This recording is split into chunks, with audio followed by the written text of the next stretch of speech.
la santé de l'Union sacrée? Non, la santé de l'Union sacrée ne pose aucun problème, d'autant plus que c'est une vision noble du président de la République. Tout ce qui nous intéresse actuellement, c'est comment affûter nos armes, comment organiser nos états-majors pour faire face au rendez-vous électoral de 2023. Et je crois qu'il y a déjà un travail de fond qui est en train de se faire au niveau de tout le parti politique membre de l'Union sacrée. Et d'ici là, vous aurez une autre configuration de l'Union sacrée déjà prête pour les élections, et parce qu'on se prépare en fonction de ça. Ok, votre relation avec votre partenaire des Ensemble pour la République, vous irez aux élections avec eux ou sans? Non, mais il faut déjà dire tout de suite que ce sont des traîtres. Ce sont des traîtres, et un traître, il faut le qualifier comme tel. C'est des gens qui sont avec nous et qui donnent l'impression qu'ils ne sont pas avec nous. Ils sont avec nous dans le gouvernement, ils sont avec nous au sein du Parlement, ils sont avec nous dans toutes les institutions de la République, mais ils se dédouanent de la responsabilité commune que nous sommes censés partager. Et quand vous suivez les partenaires d'ensemble, pour la plupart, c'est des gens farouchement opposants au régime, mais qui ne savent pas s'assumer. Et c'est lâche pour de responsables politiques de refuser de s'assumer. Vous savez, nous, à l'époque où nous étions dans l'opposition, on est d'accord avec un régime, on le dit. Et on prend nos responsabilités, on tire les conséquences. Et la lâcheté qui s'observe dans le camp d'ensemble, elle est comparable, on s'est dit, ben, écoutez, comme c'est généralement des affairistes, ils sont dans la raison de leurs affaires. Ça veut dire, autant on gagne, le reste ne nous intéresse pas. Et l'Union sacrée, c'est une vision déjà par essence qui combat ces pratiques.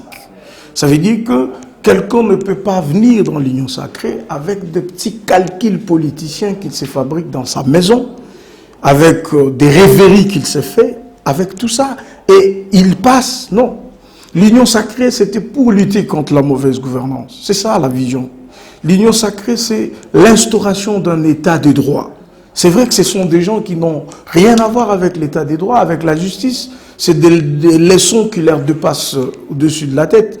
Mais ici, la vision du président de la République, qui est contenue dans ce qu'on a appelé l'Union sacrée, elle va continuer avec ou sans ces groupes. Et d'ailleurs, vous avez suivi, j'ai suivi certains d'entre eux, et donné des ultimatums, faire ceci, cela.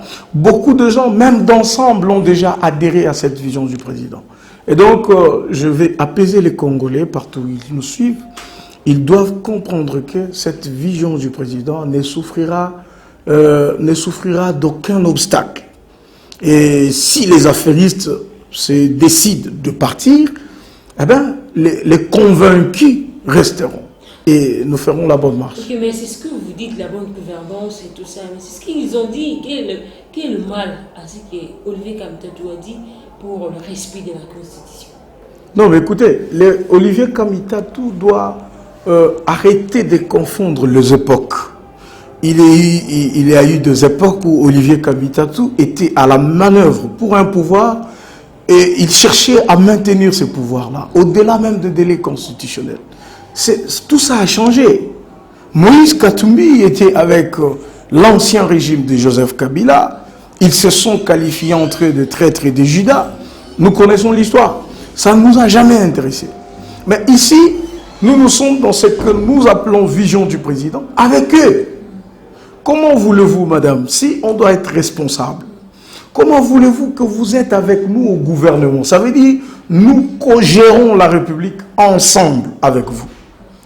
C'est quoi le sentiment qui consiste à vous pousser, vous, partenaire au président Tshisekedi, de dire que rien ne marche au moment où vous ne savez même pas démissionner de poste ou de fonction que vous occupez? C'est une lâcheté sur toute la ligne. Et il n'y a que des dupes qui peuvent faire foi à toutes ces balivernes de colibés qu'ils racontent en longueur de journée, qui n'ont rien à voir avec la réalité. Ok, mais maître, qu'est-ce qui vous choque? C'est-à-dire que vous reconnaissez que les bilans négatifs, c'est comme ça que vous avez peur quand Ensemble dit ne pas partager le bilan avec vous. Non, mais écoutez, ce qui nous choque, c'est d'abord cette absence de sincérité. C'est d'abord, c'est ça qui nous choque. Deuxièmement, qu'est-ce qui nous choque?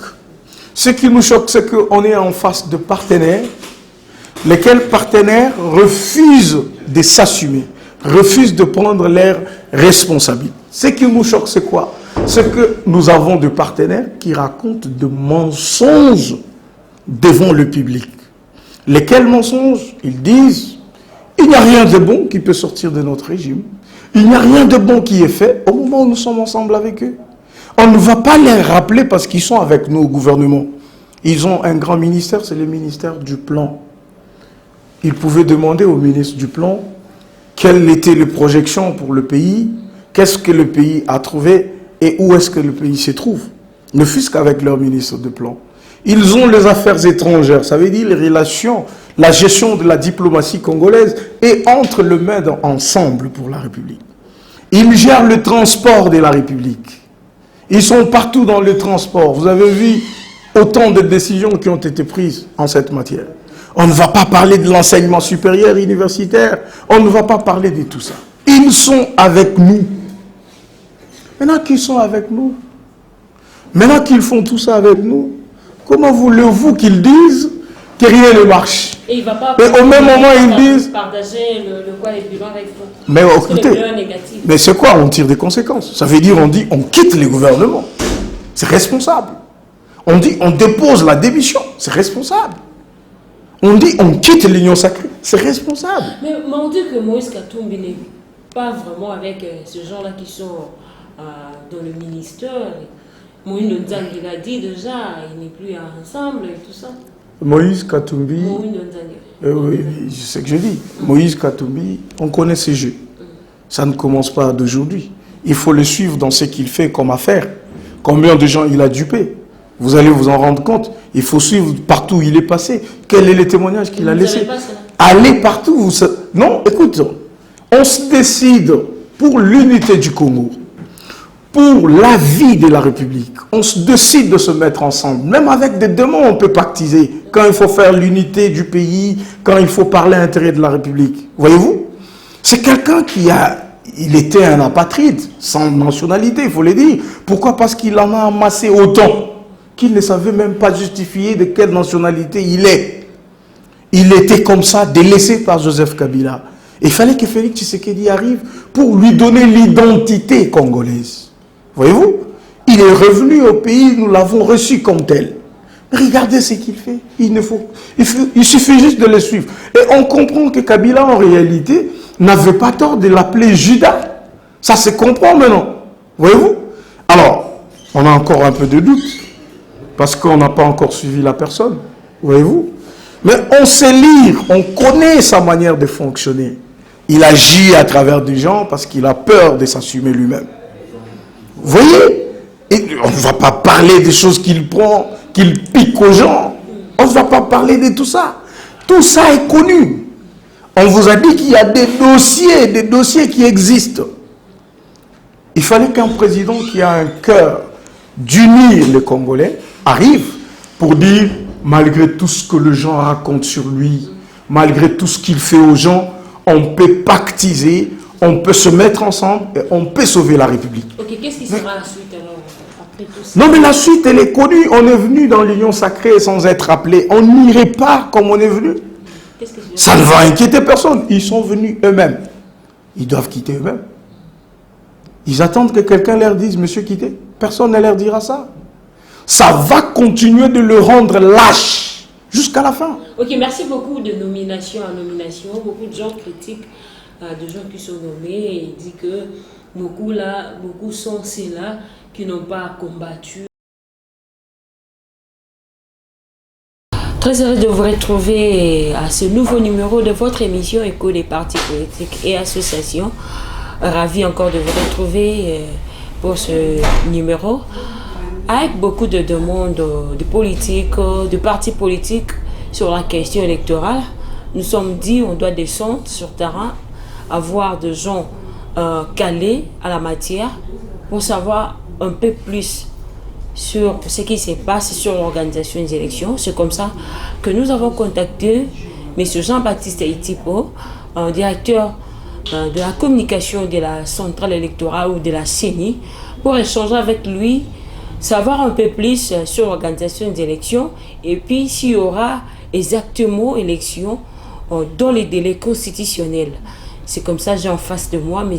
Jean-Baptiste Aitipo, à qui je dis bonjour. Bonjour. Comment vous allez? Très bien, je vais très bien. Ok, première question étant expert électoral, sur le plan technique, avec le temps qu'il nous reste, c'est possible d'avoir des élections dans les délais, c'est-à-dire en 2023? Merci pour votre question. Je peux vous assurer que la Commission électorale nationale indépendante, dirigée par son Excellence Denis Kadima et l'ensemble de la plénière et du bureau, travaille nuit et jour pour atteindre l'objectif d'organiser les élections dans les délais constitutionnels. Et dans leur vocabulaire, ils le disent clairement que le mot glissement n'existe pas dans leur vocabulaire.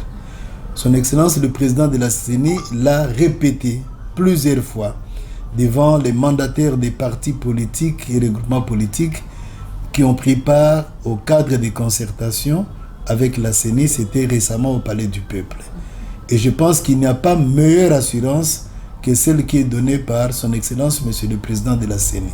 Ok, mais beaucoup de gens parlent de la contradiction, je ne sais pas sur le plan d'abord financier, sur le plan matériel. Est-ce que la CENI est prête à donner de bonnes élections?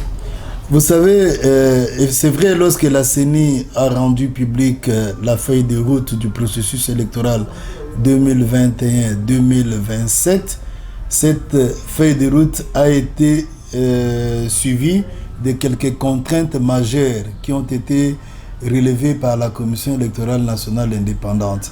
Mais il y a des contraintes d'ordre financier, sécuritaire, d'ordre légal, etc. Mais il y a des contraintes qui sont en train d'être rencontrées déjà par la CENI.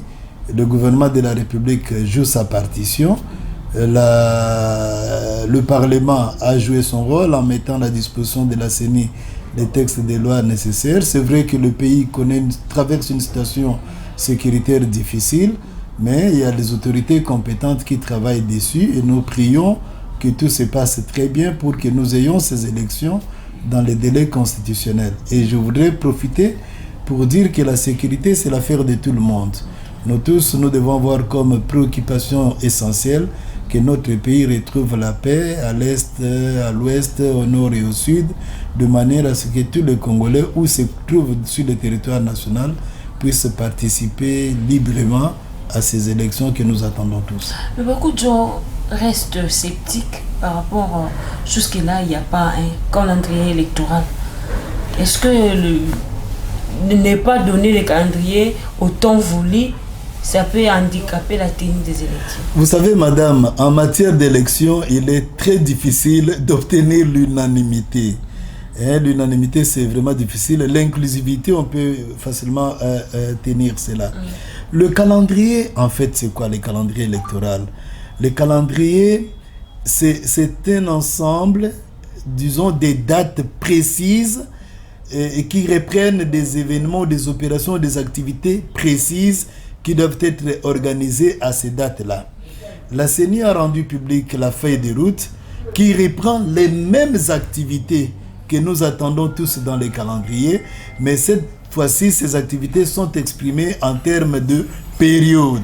Et la CENI est en train de poursuivre, n'est-ce pas, cette feuille de route. Mais le président de la CENI, son Excellence Denis Kadima, a annoncé devant les mandataires des partis politiques que la CENI travaille pour que nous ayons ces calendriers d'ici la fin de l'année 2022. Nous espérons que nous aurons ces calendriers parce que tout le monde sait qu'il y aura élection et tout le monde doit se préparer pour aller à ces élections-là. Oui, il y aura l'élection, mais dans les délais, c'est ça la il y aura bel et bien élection dans les délais constitutionnels parce que la CENI est tenue au respect du délai constitutionnel. Ces délais-là plutôt est légal. C'est vraiment dans la Constitution et la CENI travaille nuit et jour, comme je l'ai dit au début, pour atteindre, n'est-ce pas, cet objectif-là. Imaginez, madame, que tout ce que nous faisons comme travail, dans un premier temps, c'est pour un seul jour, les jours de scrutin.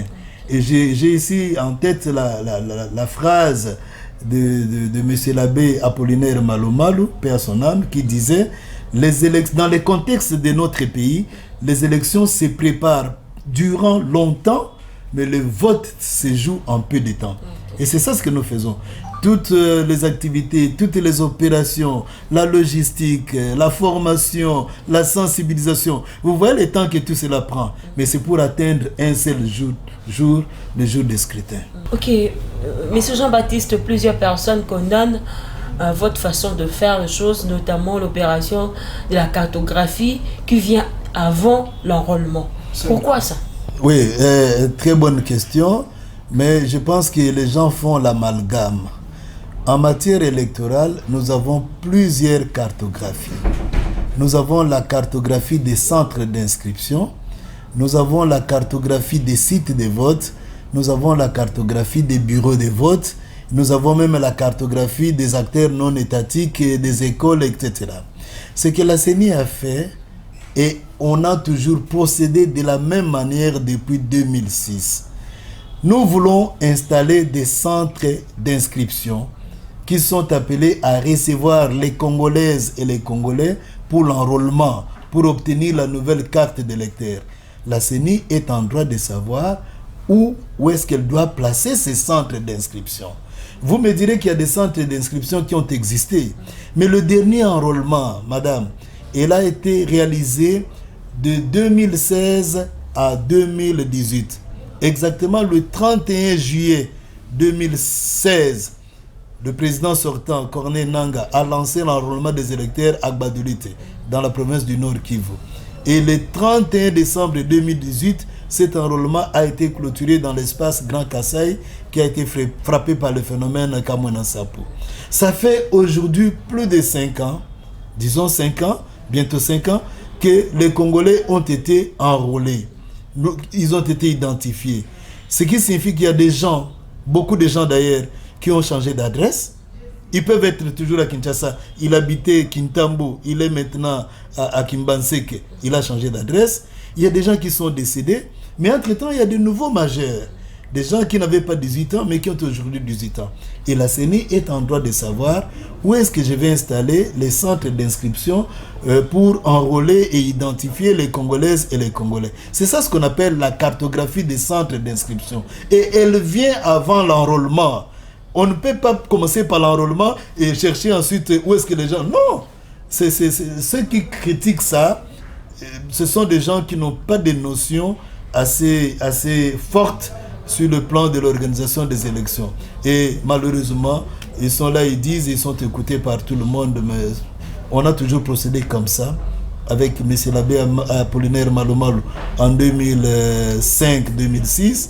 On a procédé comme ça avec le pasteur Ngoï Mulunda en 2011, avec Corneille Nangaa, je viens de donner des dates, et aujourd'hui, on commence par la cartographie des centres d'inscription. Comme ça, on vous dira, par exemple, madame, comme vous habitez telle ou telle commune, voilà, vous qui habitez telle commune ou tel groupement, allez au niveau de cette école-là, vous trouverez votre centre d'inscription. Ok, mais qu'est-ce que fait que on répond toujours à zéro après un cycle électoral?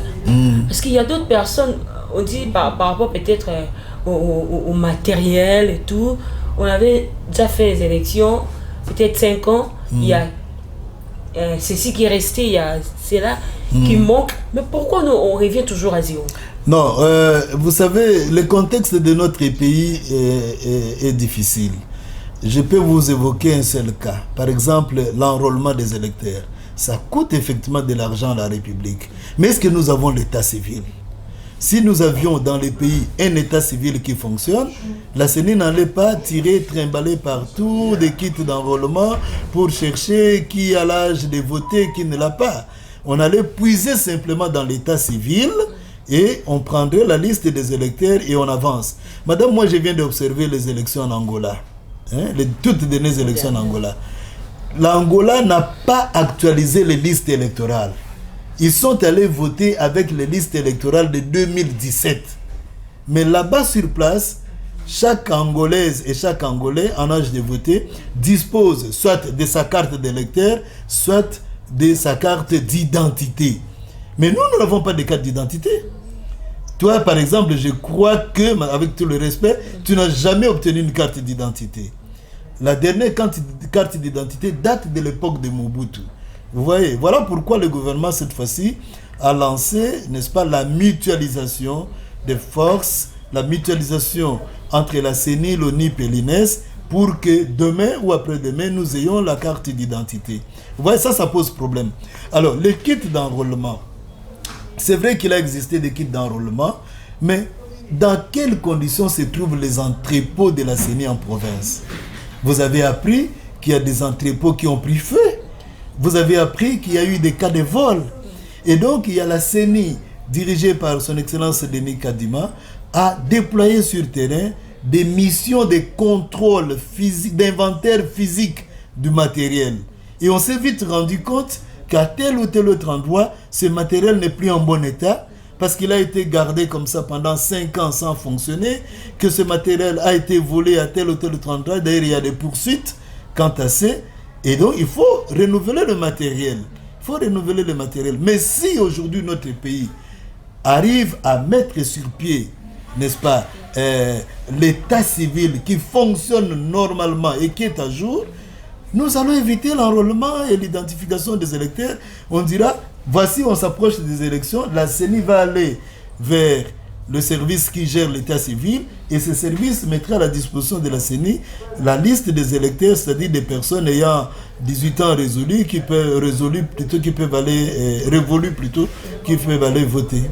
Ok, mais vous parlez de l'identification. Ces problèmes a causé des morts en 2015. Et ensuite, je ne vois qui s'élève par rapport à cette identification. Beaucoup de gens pensent que ça prend beaucoup de temps. Ça peut amener jusqu'au glissement. Est-ce que si on attendait cette identification avant l'enrôlement, ça peut être possible? Ça ne va pas nous compliquer la bonne tenue ou la tenue dans les délais des élections. Voilà d'ailleurs pourquoi la CENI n'a pas attendu l'ONIP. C'est l'ONIP qui va donner des cartes d'identité à la population congolaise.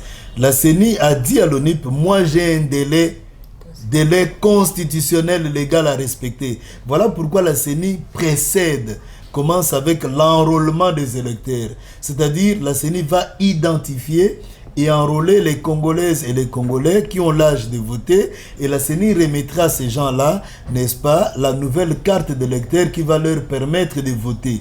Le matériel que la CENI va utiliser va rester sur terrain afin de permettre à l'ONIP, l'Office national de l'identification de la population, de pouvoir continuer son travail jusqu'à la délivrance de la carte d'identité aux citoyens et aux citoyennes congolais. Donc, moi, je reviens même de l'Ouazi, où nous sommes allés sur terrain pour le test grandeur nature de kit d'enrôlement. Vous savez que c'est tout le monde vraiment qui attend la nouvelle carte d'électeur. Ok, pour chuter, beaucoup de gens parlaient de l'argent, des détournements au niveau de la CENI.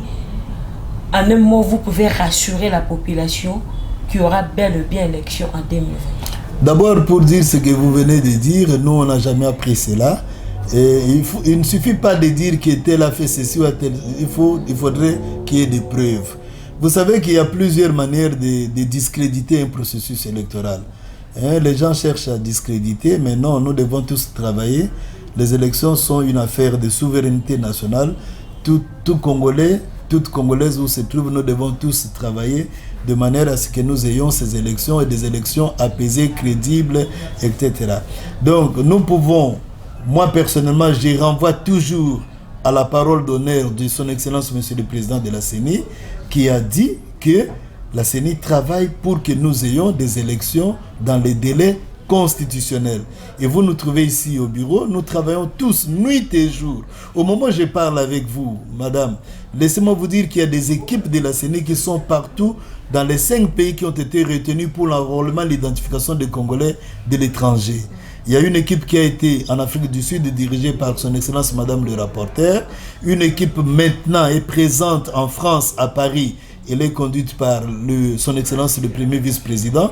Une autre équipe séjourne en Belgique, conduite par son Excellence le deuxième vice-président. Une autre équipe a été aux États-Unis, conduite par son Excellence Madame le questeur adjoint. Une autre équipe au Canada, conduite par son Excellence Monsieur le rapporteur, n'est-ce pas, adjoint de la CENI. Et le président de la CENI lui-même, vous avez appris, il est allé observer les élections au Lesotho. Et nous travaillons, il y a même une équipe forte qui se trouve aujourd'hui à Séoul maintenant pour suivre la production à grande échelle des kits d'enrôlement.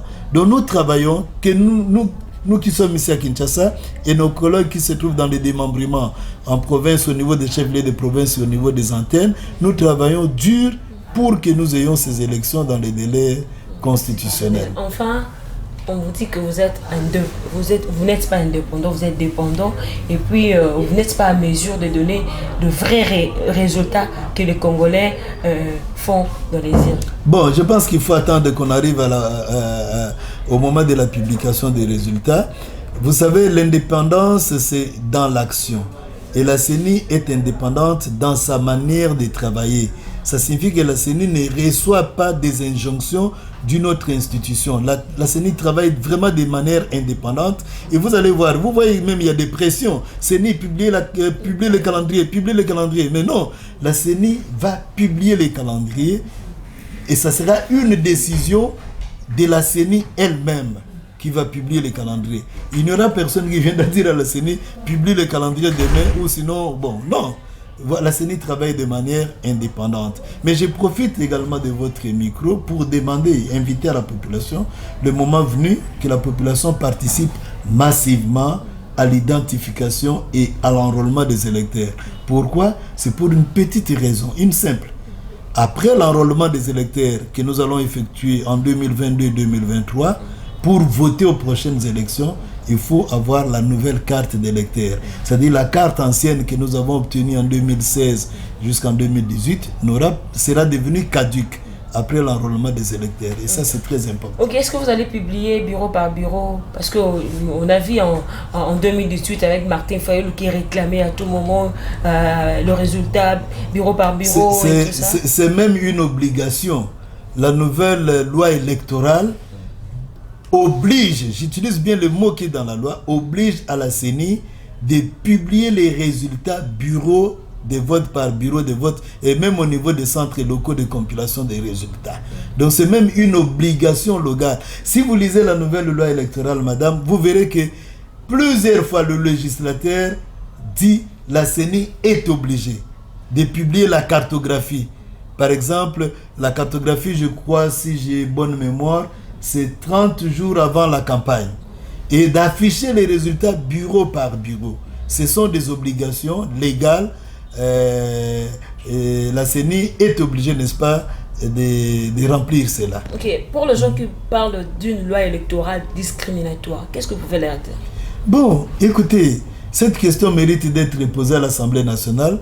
La CENI ne vote pas la loi. La CENI n'élabore pas la loi. La CENI applique la loi. Ceux qui votent la loi, notamment la loi électorale, ils sont là, au palais du peuple. Nous avons les deux chambres, la chambre basse et la chambre haute. Ils sont mieux placés que nous. La CENI applique la loi, la CENI ne vote pas la loi. La CENI reçoit la loi telle qu'elle est promulguée, publiée au journal officiel, et la CENI applique la loi. La CENI élabore les mesures d'application de la loi pour rendre l'application de la loi beaucoup plus aisée. Ok, il y a enfin le dialogue qui est demandé par d'autres experts électoraux. Il dit qu'il y a trop de contradictions dans les dires de membres, si on peut le dire, de la CENI. Est-ce que vous ne voyez pas cette opportunité? La CENI dialogue toujours. La CENI dialogue, je vous ai dit à 2 reprises déjà, la CENI a échangé dans un intervalle bref du temps avec les mandataires des partis et regroupements politiques légalement reconnus. Constructif. On dit c'était bien entendu, parce que lorsque la CENI dialogue maintenant avec les représentants des partis politiques, on les invite, on leur dit sur quelle matière va porter les échanges. La CENI a échangé avec la société civile, mais la société civile a fait une demande pour demander à ce que ces rencontres deviennent également régulières. Mais ça dépend également du calendrier des membres de la CENI. La CENI a échangé avec la jeunesse plusieurs fois, avec la société savante. Avant même de lancer la cartographie des centres d'inscription, la CENI a invité pour la première fois des professeurs d'université, pour venir, même l'Institut géographique national. Il est venu pour échanger avec la CENI sur la procédure à adopter pour la réalisation de la cartographie électorale. La CENI a échangé avec les médias, vous êtes des médias, lorsqu'on a rendu public le nouveau logo de la CENI, la première a été réservée aux médias. La CENI a échangé avec des personnes vivant avec handicap dans le cadre de l'inclusivité. Et nous avons maintenant à la CENI même une unité des spécialistes des langues des sourds. Vous voyez, des langues des signes. Nous avons ces gens-là maintenant à la CENI. Vous voyez que c'est une grande ouverture que fait la CENI. Ça n'a jamais existé, mais maintenant nous avons cela. Mais les politiques demandent la réforme. La réforme de quoi? La réforme de l'ensemble. Même sur le plan organisationnel, dit au niveau de la CENI, l'équipe de la technique. Bon, écoutez, la loi est claire quant à la réforme. La loi est claire quant à la désignation des membres de la CENI. Ce n'est pas au niveau de la CENI qu'il faut poser les problèmes. Lorsqu'on a de tels problèmes, il faut aller au niveau du Parlement. Et la loi est claire. Il faut lire la loi. Vraiment, il faudrait que tout le monde lise la loi. Nous passons beaucoup de temps ici à lire la loi parce qu'on ne peut pas faire les élections sans maîtriser la loi, notamment la loi électorale, la loi organique de la CENI, la loi portant identification et enrôlement des électeurs et d'autres lois et d'autres textes, n'est-ce pas, réglementaires qui organisent, n'est-ce pas, les élections dans notre pays. Ok, M. Jean-Baptiste, merci beaucoup. Merci beaucoup, madame. Merci de l'attention soutenue que vous nous avez donnée. Dans le cadre de votre émission, nous voici à la fin. Nous vous disons un grand merci. Nous disons également un grand merci à notre invité, également le cube technique. Je vois les gens qui est derrière la caméra, Arnaud Massamba, Melgodor Moutombo au niveau du baie vitré. Je vois Emmanuel Mwamba qui nous a tenu compagnie pour arriver jusqu'à chez vous. Quant à moi, je vous dis au revoir et à la prochaine.